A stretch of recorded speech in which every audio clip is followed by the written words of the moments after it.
Hello guys, in this video I'm going to show you how to customize the player in the Audible app. First, let's open up the app. Here it opens up in the home menu. From here we just go into the profile menu, and this is how the profile menu opens up.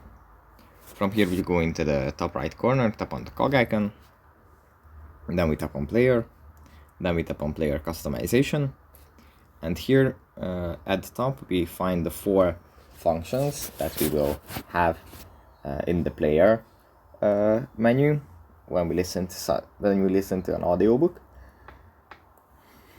And here we have some other functions that that might be of interest, and we can just drag and drop these functions to the top part. So if we want to have share there, we can just enter it like this.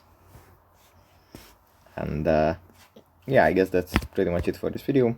I hope it was helpful for you guys, and I'll see you in the next one. Bye.